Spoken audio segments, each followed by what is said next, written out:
સ્વામિનારાયણ ભગવાને કહ્યું કે જે શાસ્ત્રને વિશે એના ઈષ્ટદેવના જન્મથી આરંભીને અંતર્ધ્યાન થયા સુધીના ચરિત્રો આવી જતા હોય તે જ શાસ્ત્ર પાછલે દાડે તે જ સંપ્રદાયની પુષ્ટિ કરે છે. આજે 200 વર્ષના ટૂંકા ગાળામાં પૃથ્વીના પટ ઉપર કોઈ પણ સંપ્રદાયે આટલી મોટી હરણફાળ ભરી હોય ને તો એ ભગવાન સ્વામિનારાયણના પ્યારા સંતોએ દિવસ રાત એક કરી ગામડે ગામડે શહેરે શહેરે દેશ અને વિદેશમાં ભગવાન સ્વામિનારાયણના દિવ્ય લીલા ચરિત્રોની કથા વાર્તા કરીને આ સંપ્રદાયને આજે વૈશ્વિક સ્તર ઉપર પહોંચાડ્યો છે. અને આ જે રીતે નવયુવાન સંતો તૈયાર થયા છે, અમે જ દીક્ષા આપી છે, અમારા માટે બહુ એક ગૌરવની વાત છે. શ્રી સ્વામિનારાયણ ગુરુકુળ રાજકોટ, એમના વડીલ સ્વામી શ્રી દેવકૃષ્ણદાસજી સ્વામી, સ્વામી દેવપ્રસાદ સ્વામી, સ્વામી શ્રી ધર્મવલ્લભદાસજી સ્વામી આદિક મોટેરા સંતોના આશીર્વાદથી, એમની પ્રેરણાથી, એમના માર્ગદર્શનથી આ સંતો તૈયાર થયા છે. આ સંતો જ્યારે કથા વાર્તા કરતા હોય, વર્તમાન સમયની અંદર આધુનિક ટેકનોલોજીનો એક સદુપયોગ કરીને વૈશ્વિક લેવલે ભગવાન સ્વામિનારાયણના મતને પ્રસ્થાપિત કરતા હોય, ત્યારે શ્રીજી મહારાજે એક વખત કહ્યું કે તમને અમારો મત કેવો જણાય છે? જેમ માણાના મણકામાં દોરો સોંસરવો ચાલ્યો જાય ને, એમ આજે શ્રીજી મહારાજનો મત, પરમહંસોનો મત, શાસ્ત્રોનો મત આવા વક્તાઓના મુખેથી જ્યારે સાંભળીએ ને ત્યારે સ્વામિનારાયણ ભગવાનનો મત પ્રસ્થાપિત થાય છે. તો કુલ મળીને શ્રીજી મહારાજના મતને આપણે વારે વારે પ્રસ્થાપિત કરવું પડશે, એનું વારે વારે પ્રતિપાદન કરવું પડશે. મહારાજે દ્રષ્ટાંત આપ્યો કે જેમ કાળમીડ પથ્થર હોય અને નરમ સૂતરની દોરીનો નિયમિતપણે એનો જો ઘસારો થાય તે કાળમીડ પથ્થરમાં પણ ખાંચો પડે. કહેવાનો તાત્પર્ય, કેવળ કથા વાર્તા કરીને સત્સંગની અંદર રૂડા ગુણ આવતા હોય છે, તો પોતાના ઈષ્ટદેવની કથા વાર્તા સાંભળવી, મહારાજે જે સ્થાનકને વિશે લીલા ચરિત્રો કર્યા હોય તે સ્થાનકની વાતો કરવી, કથાઓ કરવી, અને એના માધ્યમથી જ ભક્તોના હૃદયમાં ભગવાન શ્રી હરિનો મહિમા યથાર્થપણે દ્રઢ થાય છે. આ વડતાલ ધામ, વડતાલની લીલાની કથા પોતે શ્રી કરી રહ્યા છે. ઘણી બધી વખત અમારે એમની કથામાં જવાનું થયું છે. બહુ સ્પષ્ટ ઉચ્ચારો, શાસ્ત્ર પ્રમાણે, એના મત પ્રમાણે પોતે કથા કરતા હોય છે અને બહુ અંતરથી કરતા હોય છે. એક વાક્ય બોલ્યા બહુ સરસ કે આ અમે જે કેફથી વાત કરીએ છીએ ને, એ તો મંદિરમાં વિરાજમાન હરિકૃષ્ણ મહારાજના પ્રતાપથી વાત કરીએ છીએ. તો સુંદર મજાની વડતાલની લીલાઓ એમણે કરી છે. અને આ તો કેવું છે કે વ્રતપુર મહિમા કહ્યો ન જાય, કદીમુખ શેષ સહસ્ર કલ્પો સુધી કોઈ મહિમા ગાય તો પણ વડતાલનો મહિમા કહી શકાય એમ નહીં. કેમ કે અનંત કોટી બ્રહ્માંડના ધણી ભગવાન શ્રી હરિએ અહીંયા અનંત લીલાઓ કરી છે. ભગવાનના ચરણારવિંદથી અંકિત આ પવિત્ર ભૂમિ છે. વક્તાએ વાત કરી કે અહીંયા તો આળોટવાથી પણ પ્રસાદી ન થઈ જવાય, તો વડતાલની વાત વારે વારે કરવાથી આ વડતાલ જે શબ્દ છે ને એ આખા એ સંપ્રદાયનો પર્યાયવાચી શબ્દ છે. જ્યારે કોઈ વડતાલ બોલે ને તો એને ઓટોમેટિક ભગવાન સ્વામિનારાયણની સ્મૃતિ થઈ આવે, એવો વડતાલનો મહિમા છે. તો વડતાલની અંદર ભગવાને કરેલા લીલા ચરિત્રો, શ્રીજી મહારાજે આખા વિશ્વમાં પરમહંસોની લાગણીને ધ્યાનમાં રાખીને પોતાનું સ્વરૂપ વડતાલમાં હરિકૃષ્ણ મહારાજના રૂપમાં પધરાવ્યું છે. ભગવાન સ્વામિનારાયણે પોતાના ગુરુદેવ રામાનંદ સ્વામી પાસેથી માંગેલા વરદાનના ભાગરૂપે ભક્ત આ લોકને વિશે આવે ત્યારે અન્ન, ધન, વસ્ત્ર કે આબરૂથી દુઃખી ન થાય એના માટે મહાપ્રતાપી શ્રી લક્ષ્મીનારાયણ દેવ પધરાવ્યા છે. પોતાના માતા પિતા શ્રી ધર્મદેવ ભક્તિ માતાને પધરાવ્યા છે. પોતાનું બાલ્ય સ્વરૂપ વાસુદેવ સ્વરૂપ પધરાવ્યું છે. શ્રીજી મહારાજે કરોડો જીવોના કલ્યાણ માટે પધાર્યા છે, તો એના સર્વ જીવના હિત માટે શ્રી શિક્ષાપત્રીનું લેખન કાર્ય કર્યું છે. વર્ષો સુધી પરંપરા અક્ષુણ રહે એના માટે આચાર્ય પદનું સ્થાપન કર્યું છે. ગોમતી તીર્થ ગળાવ્યું છે. રંગોત્સવ કર્યો છે. 12 બાણાના હિંડોળે જોઈ છે. આવી તો કેટલી અદ્ભુત અનુપમ કથાઓ છે. અને કથાઓ જ્યારે રસાળ કોઈ વક્તા અંતરના ભાવથી, હૃદયના ભાવથી જ્યારે કથા કરે ને ત્યારે એની અંદર પરમાત્મા સ્વયં એની અંદર આવિર્ભાવ આવતા હોય છે. તો આવી દિવ્ય કથાનું શ્રવણ આપ સૌએ કર્યું છે. રમેશભાઈ ગજેરા ખૂબ ભાગ્યશાળી છે. આવો વિચાર એમને સૂઝ્યો, એમને સંતો એવી પ્રેરણા કરી, ગુરુકુળ પરિવારના સંતો સાથે જોડાયેલા છે. તો એમણે પોતાના માતા પિતાની સ્મૃતિ માટે અહીંયા કથાનું આયોજન કર્યું છે. તો રમેશભાઈ, તમે પણ ખૂબ ખૂબ ધન્યભાગી થયા છો. મહારાજે કીધું કે જ્યાં ભગવાનના લીલા ચરિત્રો હોય, શ્રીજી મહારાજે ઉદાહરણ આપ્યું કે ઉદ્ધવજી કેટલા મોટા હતા, પણ છતાં એમને ભગવાનનો મહિમા હતો તેમણે જાણ્યું કે વૃંદાવનની જે વૃક્ષ, એની લતાઓ, એની વેલીઓ પણ ભગવાનના પ્રસાદિક ચરણાવિંદથી અંકિત છે. તો એમને એવો સંકલ્પ થયો કે હું પણ આના જેવું થવું. તો આપણે બધા તો સ્વામિનારાયણના એકાંતિક ભક્તો છીએ. અહીંયા શ્રીજી મહારાજ એટલા બધા ચરિત્રો કર્યા છે, એટલો બધો મહિમા આપણને હોય તો વડતાલને વિશે, વડતાલની લીલા સાંભળવાનું મળે ને, એ આપણા જીવનના બહુ મોટા ભાગ્ય હોય ને ત્યારે મળે. તો કુલ મળીને ઘણી બધી ગૌરવવાળી વાતો છે. આજે કથાની પૂર્ણાહુતિ છે, પણ પૂર્ણાહુતિ કથાની ખાલી આ એક પર્ટિક્યુલરલી પીરિયડ પૂરતી છે. આ વડતાલ લીલાની શૃંખલામાં પ્રથમ પારાયણ છે. દ્વિતીય પારાયણનું પણ આયોજન થઈ ગયું છે અને એ પણ માર્ચ મહિનામાં છે. તો પુનઃ આપણે બધા વડતાલ લીલાની એક નવેસરથી નવી બાબતો પર પ્રકાશ પાડતી કથાનું પણ શ્રવણ કરીશું. અમને સ્વામીજીએ કહ્યું કે અમને ધર્મવલ્લભ સ્વામીએ એવી આજ્ઞા કરી છે કે આપણે વડતાલ ધામમાં વિરાજમાન શ્રી લક્ષ્મીનારાયણ દેવનો દ્વિશતાબ્દી મહામહોત્સવ આવી રહ્યો છે. તો આ મહામહોત્સવ દરમિયાન સમગ્ર વર્ષ દરમિયાન અમને આજ્ઞા કરવામાં આવી છે કે તમારે વડતાલ લીલાની કથા નિરંતરપણે કરવાની છે. હવે શ્રીજી મહારાજ, એના પરમહંસો, ત્યાગી ગૃહી બાઈ ભાઈ, સાંખ્યોગી બાઈ હોય, કર્મયોગી બાઈ ભાઈ હોય, આચાર્ય સહિત બધા ભાઈ, આપણી પાસે 1300 કરતાં પણ વધારે સંતો છે. આખા સ્વામિનારાયણ સંપ્રદાયમાં દ્રષ્ટિ કરો ને, ઘણા બધા ફિરકાઓ છે, બધાને ગણો ને તો પણ કોઈ પણ એક સંસ્થા, મૂળ સંસ્થા પાસે કોઈ સંતો હોય નથી, વડતાલ સંસ્થા પાસે છે. હવે 1300 કરતાં વધારે સંતો, એમાં મને લાગે 700-800 સંતો તો વક્તાઓ છે. એવા ને એવા કર્મઠ, ત્યાગી, તપસ્વી, ધ્યાની બધા જ સંતો છે આપણી પાસે. આપણી પાસે એકથી એક વિશાળ આયોજનો કરી શકે એવા સંતો છે. તો સંતોની શક્તિ, આપ સૌ હરિભક્તોની ભાવના, આપ સૌનું ધન, શુદ્ધ ધન, આપ સૌની મહેનત, ભાવના અને એમાં અમારો પણ થોડો પુરુષાર્થ, આ ત્રણેય ભેગું કરો ને તો સમજી લેવાનું કે વૈશ્વિક લેવલે સ્વામિનારાયણ સંપ્રદાયનો જય જયકાર. આ જ કરવાનું છે આપણે. આ બધી શક્તિઓ ભેગી થાય ને તો 20 કોષનો પ્રવાહ થાય. એ કોઈથી ઠાયલો ઠલાય નહીં. પછી એ ગમે એવા પોતાને સ્વામિનારાયણને ગણાવતા હોય, પણ આ તો સ્વામિનારાયણનું વચન છે કે ભાઈ આ સત્સંગમાં રહી, સત્સંગની રીત અને પરંપરા અમે જે બાંધેલી છે એ પ્રમાણે જે વર્ત છે ને, એ જ કલ્યાણનો અધિકારી છે. બાકી પોતાના મનમુખી કોઈ ગમે તેમ વર્તે. મહારાજે હરિચેતમ સાગરમાં કીધું કે તોફાનીને ખબર નથી હોતી કે મારી શું ગતિ થશે. અહીંયા કોઈ ગમે એટલું તોફાન કરે, ઉપર કોઈનું ચાલતું નથી. માટે સત્સંગમાં રહેવું તો મન કર્મ વચનથી અને બહુ નિર્માનીપણાથી રહેવું. અને જે મૂળ વાત છે ને એનો જ સંગ્રહ, એનો જ ગ્રહણ કરવો. સત્સંગની મૂળ વ્યાખ્યા એ છે કે પરમેશ્વરની ઓળખને એ સાચો સત્સંગ છે. જે સત્સંગના માધ્યમથી આપણને આપણા ઈષ્ટદેવ, આપણને જે મળ્યા છે ભગવાન, આપણી ઉપાસના કેવી, મને મળેલું જે ભગવાનનું સ્વરૂપ છે મારા માટે ઈષ્ટ છે, ભજવા યોગ્ય છે, પામવા યોગ્ય છે, સેવવા યોગ્ય છે. એનો અર્થ એવો નથી કે અમારે બીજા કોઈ વિશે પણ અભાવ આવે. જ્યારે આપણને અભાવ આવે છે ત્યારે સોંસરવો પૂરેપૂરો અભાવ આવે છે. અહીંયા રામ મંદિરની વાત થઈ. પ્રભુ શ્રી રામ, મર્યાદા પુરુષોત્તમ ભગવાન શ્રી રામ, એ તો સર્વના છે. અને આજે આખા હિન્દુ ભારત વર્ષના જેટલા પણ હિન્દુઓ વિશ્વમાં વસતા હોય એ સૌના માટે ગૌરવની ક્ષણ એક ઘડી પ્રાપ્ત થઈ રહી છે. એના વિશે સંતોએ વાત કરી છે. અમારે મન તો સદૈવ એવું હોય કે આપણો હિન્દુ સનાતન ધર્મ છે ને, ગૌરવ, એની ગૌરવતા આસમાને પહોંચવી જોઈએ. કેમ કે આપણો એકમાત્ર હિન્દુ ધર્મ જે ધર્મ છે ને, એ સહન કરવાનો ધર્મ છે. કેમ કે જે સહન કરે છે ને, પરમેશ્વરનો રાજીપો એની પર જ સૌથી વધારે હોય છે. ભલે લાંબા વર્ષોના વાણા વીતી ગયા હોય, પણ સત્ય તો સનાતન છે. સત્યને હજારો વર્ષ સુધી દાટી રાખ્યું હોય ને, પણ સત્ય જ્યારે પ્રગટે છે ને, ત્યારે સત્ય આખા વિશ્વમાં એનો પ્રકાશ પાથરે છે. આજે આપણા યશસ્વી પ્રધાનમંત્રી શ્રી, તમામ મોટેરા સંતો અને આ રામ જન્મભૂમિ શિલાન્યાસ જે ટ્રસ્ટ છે, એમાં જે વડીલ મહાન સંતોએ જે ત્યાગ અને પુરુષાર્થ કર્યો છે, એના પુણ્ય પ્રતાપે આજે એક એવો અવસર, એક દિવ્ય અવસર પ્રાપ્ત થઈ રહ્યો છે. 22 જાન્યુઆરીના રોજ રામ જન્મભૂમિને વિશે ભગવાન શ્રી રામચંદ્રજી, રામલલ્લાની મૂર્તિ પ્રતિષ્ઠાનો એક દિવ્ય પ્રસંગ આવી રહ્યો છે. અમે તો સર્વ લોકોને જણાવ્યું છે કે આપણે મહોત્સવની અંદર પ્રત્યક્ષ અપ્રત્યક્ષ ભાગ લેવાનો છે. આપણે મનોમન ભગવાનને યાદ કરીને રામલલ્લાને યાદ કરીશું ને, તો એમ માનજો કે ભગવાન રામની કૃપાથી તમારી પ્રત્યક્ષ ત્યાં હાજરી હોય ને, એટલો તમને આશીર્વાદ ને પ્રતાપ તમને પ્રાપ્ત થશે. અમે પણ ભાગ્યશાળી છીએ. તે દિવસે 22 જાન્યુઆરી અહીંયા બાજુમાં મહુધા ગામમાં પણ પ્રતિષ્ઠા છે. આપણા આરાધ્ય ઇષ્ટદેવ શ્રી હરિની પ્રતિષ્ઠા કરશું ને, મનોમન ભગવાન શ્રી રામની પ્રતિષ્ઠા કર્યાનું ફળ પણ આપણને બધાને પ્રાપ્ત થઈ જશે. આ બધી ગૌરવતાની વાતો છે. આનું ગૌરવતા રાખજો કાયમ.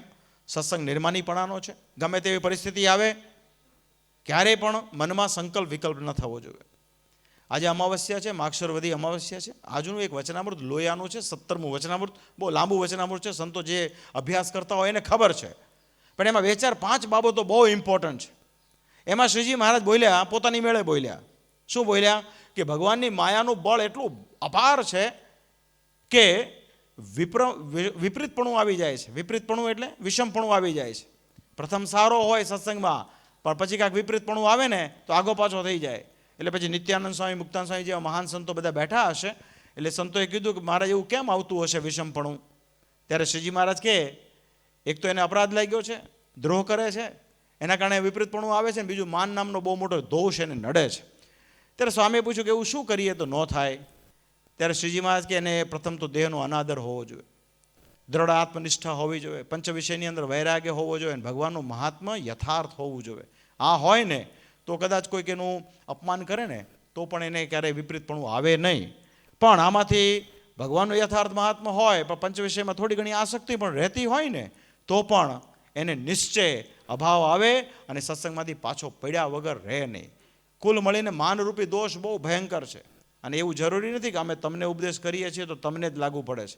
આ તમને જેટલું લાગુ પડે છે ને એનાથી વધારે આ લાઈનમાં બેઠેલાને લાગુ પડે છે. શ્રીજી મહારાજ કે જેટલું ભોળાને માન હોય એવું નહીં માનવાનું, ભોળાને માન ન હોય. ભોળાને તો બુદ્ધિશાળી કરતાં વધારે માન હોય. તો કુલ મળીને આમાં વાત એવી છે કે ગમે તેવી સ્થિતિ હોય પાછા પડવાની વાત નથી. મહારાજે તો એવું કીધું કે કોઈ સંત એના સ્વભાવ પર ખોદે ને તો મુક્તાનંદ સ્વામી જેવો મોટેરો હોય ને તો એનું માથું વાઢવા તૈયાર થઈ જાય. કુલ મળીને આ બહુ દોષ નડતો હોય છે. પછી સ્વામીએ પાછો હજી પ્રશ્ન પૂછ્યો, બહુ લાંબુ વચનામૃત છે, નિરાતે વાંચી લેજો. સ્વામી કહે કે એ હારો સત્સંગમાં રહેતો હોય, યથાર્થ ભક્તિ કરતો હોય, બધું કરતો હોય, છતાં પણ છે ને એને આવું કેમ થાય છે? એવું શું કરવા એ નભી જાય છે? તો શ્રીજી મહારાજ કહે ને ધક્કો નથી લાગ્યો ને એટલે. ધક્કો એટલે સમજો છો ને, આટલું બધું કામ કરતા હોય આ છે તે છતાં કોઈ ક્ષણમાં કદાચ સ્વામીજીથી તમારું માન સન્માન ન થયું ને એ બહુ મોટો ધક્કો હોય છે. સમજ્યા ને? વેપાર ધંધામાં ખોટ આવી ધક્કો નથી, પણ આવી રીતે સત્સંગમાં તો કુલ મળીને આ થાય છે. મેં તો એવા જોયા છે ઘણા, એવા ઘણા સંસારમાં હોય છે. હરિકૃષ્ણ મહારાજનો ઝંડો લઈને આખા વિશ્વમાં ફરતા હોય ને અચાનક ધક્કો લાગે ને તો હરિકૃષ્ણ મહારાજે સાઈડમાં જતા રહે. હરિચેતામુ સાગરમાં એક દ્રષ્ટાંત છે. એ ગોસાઈ હતા અને ઠાકોરજીની પૂજા કરતા હતા. શ્રીજી મહારાજ કે તમે આ પૂજા કરો છો તો તમારાથી કંઈક અપરાધ થઈ જાય તો તમને કંઈક અપરાધ દોષ લાગે છે? તો એણે શું વાત કરી બ્રાહ્મણે ખબર છે? એ કે અમે ભગવાનની સેવા કરીએ અને અમને હેનો દોષ લાગે? એ કે તો કે ભગવાન કુરાજી કે ભગવાનની સેવા કરીને ભગવાન કુરાજી થાય શું કરવા? એ કે તો મહારાજ કે તો કંઈ વાંધો નહીં, બહુ સરસ. પછી થોડા દિવસો પછી એની પત્ની ગુજરી ગઈ હશે તો જે પ્રસાદીના લાલજી હતા ને લાલજીને કુ સમજીને નખીએ એવો કે લાલજી કહે છો. એટલે આ તો હરિચેતામુ સાગરની વાત છે, મારી વાત નથી. પણ હું તો મનોમન કાયમ એવી પ્રાર્થના કરું, કદાચ ધક્કો ચાલો મને જ લાગે ને કદાચ, તો પણ હું એમ માનીશ કે કરતા કરતા શ્રીજી મહારાજ છે એ મારા જીવના કરતલ છે. એ મહારાજે વચનામૃતમાં હજી એક બહુ મોટું સરસ દ્રષ્ટાંત આપ્યું છે કે જેમ મુંબઈનો કોઈ ગવર્નર હોય, બરાબર છે, એની આગળ કોઈ ગરીબ જાય તો એને કોઈ એવો સંકલ્પ થાય ખરો કે એની બાજુમાં મારી ખુરશી પડે તો? કેમ એને ન થાય? શું કામ? કારણ કે એનો મહિમા જાણે છે. એનો મહિમા જાણે છે કે મારી કોઈ હેસિયત નથી ત્યાં બેસવાની. તો એવી રીતે આવડા મોટા સંત જે સાક્ષાત ભગવાનની ઉપાસના કરતા હોય, ભક્તિ કરતા હોય, આટલું તપ કરતા હોય તો એ સંતની મોટપ તો જાણતો નથી. સંતનું તો વારે વારે અપમાન કરી બેસે છે. કેમ છે? કેમ છે? એને પ્રોપર એનું મહાત્મા એનું જાણવામાં આવ્યું નથી. તો મહાત્મા જાણવું, નિર્માની થવું, ભાઈ સંત થવું કાંઈ આસાન કામ છે? હે, હાલતા ચાલતા આપણે તો આમ હડફેટે ઉપાડતા હોઈએ છીએ. ગઈકાલે હું એક જગ્યાએ હતો પ્રસંગમાં, તે મને વાત કરતા હતા. મેં તો હમણાં જો શ્રીજી સ્વામી છે ને, હમણાં કોકનો સ્વભાવ ખોદ છે ને તો શ્રીજી સ્વામીનો આખા દુનિયામાં વાટ છે. આને તો બુદ્ધિ નથી, આને તો કંઈ સમજણ નથી, આને તો કંઈ આવડત નથી. એ પણ વચનામૃત પાછું આગળનું છે, 16 નંબરનું વચનામૃત છે. મહારાજ કે આરો કોઈ બુદ્ધિશાળી હોય અને કપટી હોય તો એનું કપટ કેમ ઓળખાય? તો સંતોએ કીધું કે કોઈ સંતનું ઘસાતું બોલતું હોય, સંપ્રદાયનું ઘસાતું બોલતું હોય, એની યારે ઉઠક બેઠક કરતો હોય તો એનું કપટ જાણ્યામાં આવે. પણ ના, મહારાજ કે ના, એમ નહીં. એની ભેગોય ન બેસતો હોય ને અપ ટુ ડેટ હોય તો એનું કપટ કેમ જાણવું? તો કે હારું બધા માથું ખજવાળવા માંડ્યા કે એ તો હારો અઘરો કેસ છે. તો કે એનું કપટ એમ જાણવામાં આવે કે જ્યારે એનું માન ન સચવાય ને ત્યારે જેનામાં 100 ગુણ હોય ને છતાંય હોય 100 ગુણ પડતા મેકીની એક અવગુણ ગાય. શું ગાય? કે આને તો ખબર જ નથી પડતી. આજે હવે આ વાર્તા તો 200 વર્ષ પહેલાં તો મને નહીં લાગતું કોઈ એવું માનપાન હોય કોઈનામાં, પણ છતાંય શ્રીજી મહારાજે વાત કરી છે. હવે આજે તો સારું અઘરો કેસ થઈ ગયો. આ તમે અમેરિકા રહો છો ને, અમેરિકાવાળા તો બહુ ભયંકર છે બધા. કોઈ લંડન રહેતું હોય, કોઈ BMW ગાડી ને ઓડી ને મર્સિડીઝ ને મોટા મોટા રિસોર્ટ ને પામ ને ફલા, બોલાતું નથી કાંઈ. બોલાય બોલાતું અઘરું છે ને, બહુ અઘરું છે. પણ આ સમજવા જેવું છે. આ બધાને લાગુ પડે છે. આ તમને લાગુ પડે છે એટલું નહીં, અમને લાગુ પડે છે. તમને ખબર છે, ગ્રહસ્થોને તો હાલો ઠીક છે, કદાચ માઠું લાગે અહીંયા બેઠા, તમને એમ ન થાય કે ચાલો અહીંયા અમે બેઠીએ. પણ અહીંયા અમારા ત્યાગી વિશેષમાં તો એવું વિશેષપણું હોય છે. ભાઈ જરાક વસ્તુ સચવાય નહીં તો બહુ મુશ્કેલી ઉત્પન્ન થતી હોય. આ બધી બાબતોથી મહારાજે આપણી રક્ષા કરી છે.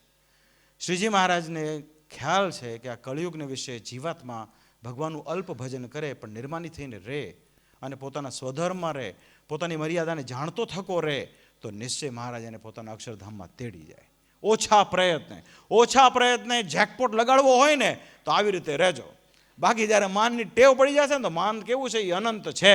આ આટલી બધી વિમુખ સંસ્થાઓ થઈ જાય, કઈ અમથી થઈ છે હે? એટલે જે ઊભો થાય સ્વામિનારાયણ, એટલે સ્વામિનારાયણનો બધા ઠેકો લીધો છે હે?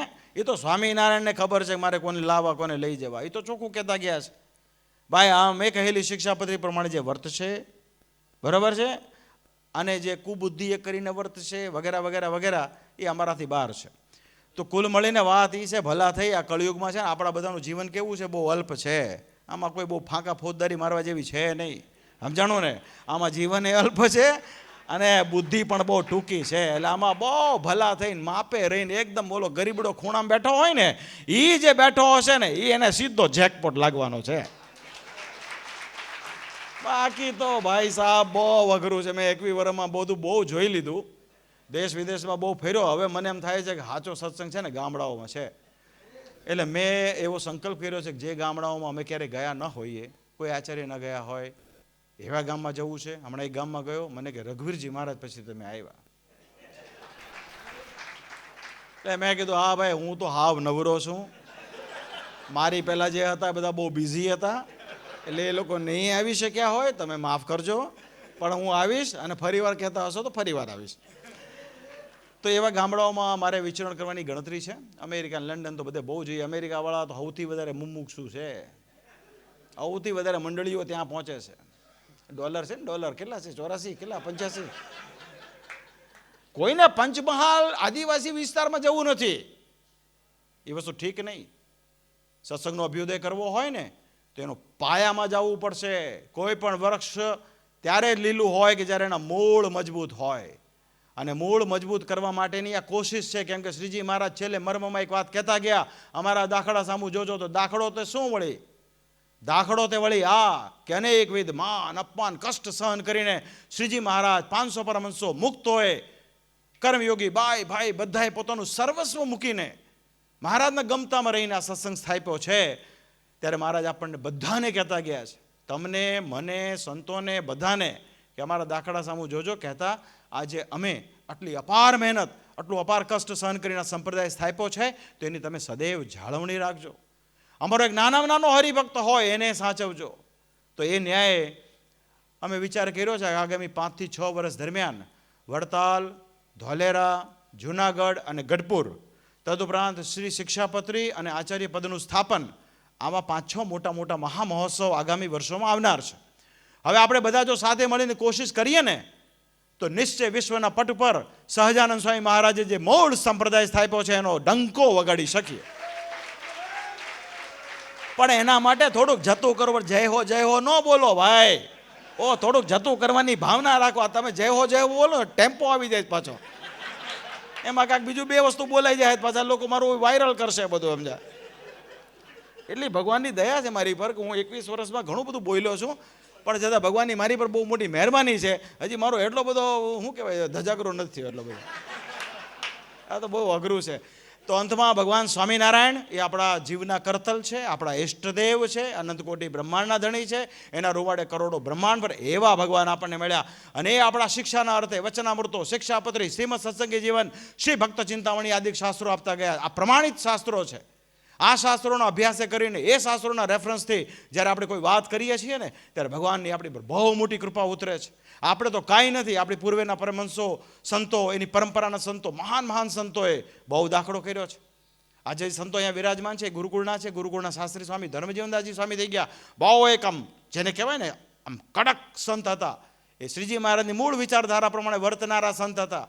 ગમે એટલી મોટી અવસ્થા થઈ ગઈ હોય પણ છતાં સંપ્રદાયની જે પ્રણાલિકા છે એમણે જાળવી રાખી છે. તો આ બાબત આપણે પણ જાળવવી પડશે. માટે થોડું ઘણું આમ તો જો ભાઈ કોઈને માનમાં કંઈ કમી છે, હરિભાઈ રમેશભાઈ તમને કંઈ કમી લાગી કંઈ કમી? હે, મને નથી લાગતું તમને સંતોએ જમાડવામાં કંઈ આગી પાછી કરી હોય. કરી છે ત્યાં પછી આનાથી વધારે શું જોવે છે? હવે આનાથી વધારે જોશે ને તો તમને જિંદગીમાં કાયમ ખૂટશે, એટલું યાદ રાખજો. તમને એમ થાય કે મને પેંડો ખવડાવ્યો નહીં, બરાબર છે, મગજ ખવડાવ્યો તેની કોઈ કિંમત નહીં. તો કુલ મળીને બહુ માપે રહીને કામ કરશો ને તો બહુ આનંદ આવશે. અંતમાં ભગવાનની કૃપાથી આપણને રામ મંદિરના પ્રતિષ્ઠા મહોત્સવ અવસરે આપણને જે ભંડારાની સેવા મળી છે ને, મને એવું લાગે છે કે આ ભગવાન સ્વામિનારાયણ અને મર્યાદા પુરુષોત્તમ ભગવાન શ્રી રામની સંપૂર્ણ કૃપા છે. આ તમારા બધાનું જે ધન આવે છે ને દેવના દરબારમાં, એના પ્રતાપે છે. વિચાર કરો, આ તો દક્ષિણ દેશ છે ભાઈ, ઓલું તો ઉત્તર દેશ છે. પણ છતાંય વડતાલ વિહારી હરિકૃષ્ણ મહારાજ, લક્ષ્મીનારાયણ દેવ, ગાદી સંસ્થાન સમૂચો આખું બધું આવી ગયું આમાં. આખા દક્ષિણ દેશ ત્યાં સેવા મળી છે. અને એનો યશ મને એવું લાગે છે ભગવાને આપણને અપાયું. એનું મુખ્ય કારણ આપણી પાસે એવું હાલમાં એવા સંતો છે. આપણા સંત સ્વામી હોય, ચેરમેન સ્વામી હોય, આપણું બોર્ડ હોય, આપણા નવતમ સ્વામી હમણાં કેવી સરસ વાત કરી ગયા. તો આ બધો જે ભાવ છે ને એ ભાવ પ્રગટ થયા વગર રહે નહીં. બધા ભાઈ અનાજ જ ખાય છે, કોઈ ઘાસ તો ખાતું નથી. હે, કે કોઈને અકલ ઠેકાણું હોય નહીં. ઘણા મને એવું કે ગામડા ભોળા, એટલે મેં તો ભાઈ સૌથી વધારે હોશિયાર છે, સમજ્યા ને? તો આ બધું શું બતાવે છે? બાકી ઘણા શોબાજો છે, ઘણા એવા શોબાજો સંસારમાં છે, કહેવાય બધી સ્વામિનારાયણની વાતો કરે, બધું શીખીને કરે, અને પછી જ્યારે જમણવારી હોય ને તો બધાને એક પેંડો ચવાણો પડીકું પકડાવી દે. આ તો શ્રીજી મહારાજની કૃપાથી સાળંગપુરની અંદર હજારો ને લાખોની સંખ્યામાં લોકો જમે છે. અરે એવા ભક્તો છે કે જ્યાં કોઈને કીધું ન હોય ને એ ચોખાની ગાડીઓ મોકલી દે, નામે નથી કહેતા કે અમારું આ છે. તો આ બધો ભગવાન, આ કળિયુગ હોવા છતાં પણ આ ભગવાનની બહુ મોટી કૃપા છે. આ તો ખાલી વડતાલ લક્ષ્મીનારાયણ દેવની કૃપાથી આપણે નિઃશુલ્ક હોસ્પિટલ ચલાવીએ છીએ, નિઃશુલ્ક છાત્રાવાસ ચલાવીએ છીએ, અને હવે તો આપણે ભવ્યથી ભવ્ય અયોધ્યા નગરીમાં વડતાલ ધામ દ્વારા એક ભવ્ય ભંડારાનું આયોજન કરવામાં આવ્યું છે. એટલે આ બધું હજાર માણસને કહેજો, અહીંયા હરે કરો છો પણ હજારને કહેજો પછી. તો ભગવાન સ્વામિનારાયણની સંપૂર્ણ કૃપા રહો એવી ભગવાનના ચરણમાં પ્રાર્થના. હવે અમારો ટાઈમ પૂરો થાય છે. સૌને ભાવથી જય સ્વામિનારાયણ.